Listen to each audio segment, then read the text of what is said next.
She's outspoken. She's not afraid to ask tough questions. She's not afraid to speak her mind. You've read her column. Maybe you're a fan on Facebook. No topic is off limits. Straight to the point. There's no chaser. You're now watching Straight Talk with Carla Zuill. Hi, and welcome to another edition of Straight Talk. I'm your host, Carla Zuill, here at the Paradise Lounge. Now, today we have with us the fabulous Mark Anderson. Welcome to the show.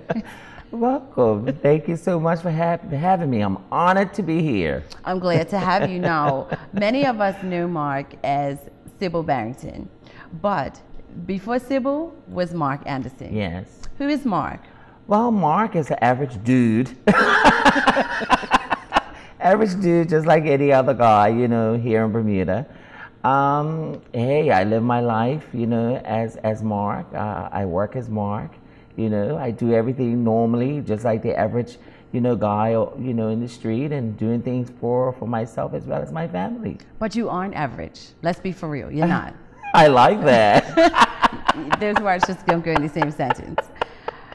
Sybil, let's talk about Sybil for a minute or so. Now, how did Sybil, this big, beautiful, burlesque woman, how did Sybil come to life? Wow. Well, Mark Anderson is the man behind Sybil. Long story short, when I was living in New York, before I lived in New York, my stage name used to be Brittany. And to move on to the mainstream, I had to change my name, you know, and everybody felt as though that I looked like Sybil, the singer that was recently here in Bermuda recently. I had the privilege and honor to meet. And so I called myself by her name, Sybil. And then we had to come up with a last name or surname. At that time, I was going by Brittany Nussbaum. I couldn't use Nussbaum because Nussbaum was Jewish. And me and my husband at that time, we long divorced, honey. So anyway, I always liked the Carrington song, you know, from Dynasty. Right. Sound like money. So I always liked that song. So we just went down the alphabet and Barrington, and there it was.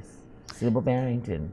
Now, let's jump right in. You said you had a husband. So you were legally married in America? No, that's just talk. Okay. That's just talk. That's just, you know, talk. Everybody has a husband, honey. Talking about husband. One topic that I want to jump right into you with is same-sex marriage. Oh, excuse me, sorry. Yes. Okay. Same-sex marriage, wow. Did you go to any of the symposiums that they had up at college and in town? Yes, I went to the last one that was at the college. I didn't go to the first one at Berkeley because I had to work that night. But I went to the one in Berkeley. And I was really, really delighted of the amount of people that came out. It was so diverse, so diverse. And I was actually pleased because I didn't really know what to expect, even though I had an idea. Because every time when you go to these things, you just don't know what to really expect. Right. And I'm always got my guard up, you know, so I'm always on the alert and to attack. And what I mean by attack means not physically, but it you know, my thoughts come into play, like, okay, what I'm about to say, and I have to listen very attentively because I'm always being attacked. So I have to be... As being a gay man. As being an openly gay man in this country. You know, and I went, and one of the things that I thoroughly enjoyed was to see a great significance of the gay and lesbian community that came out. And for the first time, I was like, wow, I'm no longer in the hot seat, you know? Because you have... I would say you've broken a lot of barriers in Bermuda. I will never forget the year that you caused controversy. Oh, yes. When Sybil entered the Miss Bermuda contest. Yeah. I'm sorry, 24th of May parade. What made you do that? Well, again, there were things that was happening in this country. There were young men and also young girls leaving Bermuda, going to somebody else's country where they can be themselves.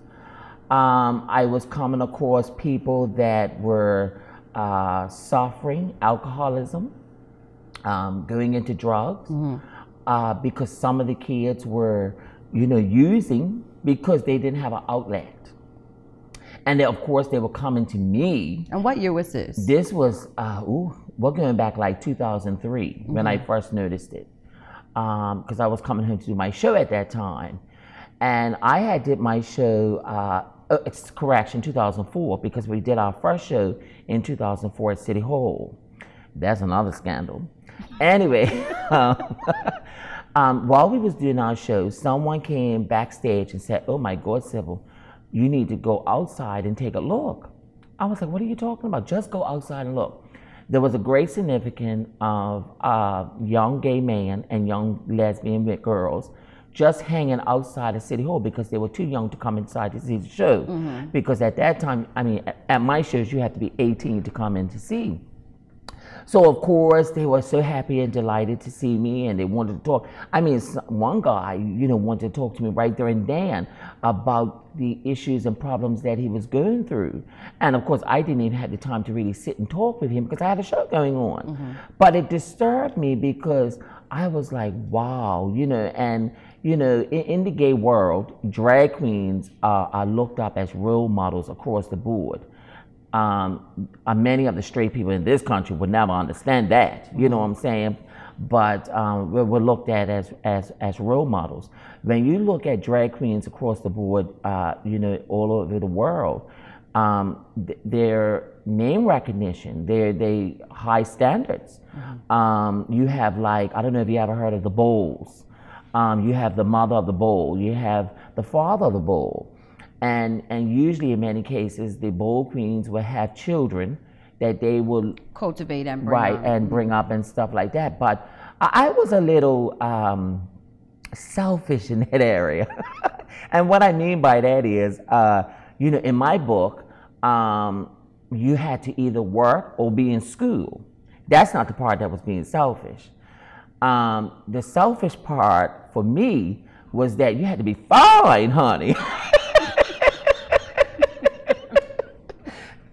Fine. You had to be fine. You had to be, you know, you had to be looking nice. You know what I'm saying?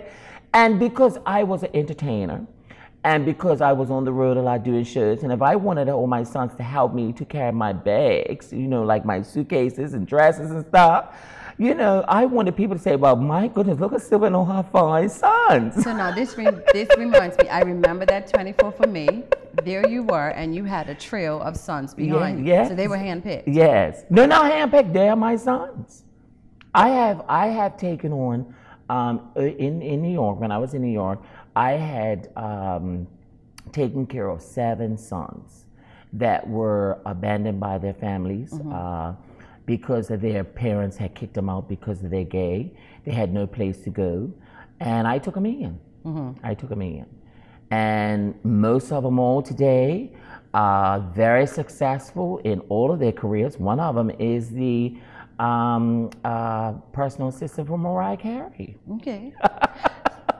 So yes. We're going to take a break. But when we come back, I want to talk about this abandonment of young gay teens. Yes. And what are we doing in Bermuda, and what could be done better to give them a safe place to be themselves? So we'll have more straight talk after the break. I'm an openly gay man. I'm very comfortable in my skin. I am who I am. People who don't like me for being openly gay, that's not my issue. That's your issue.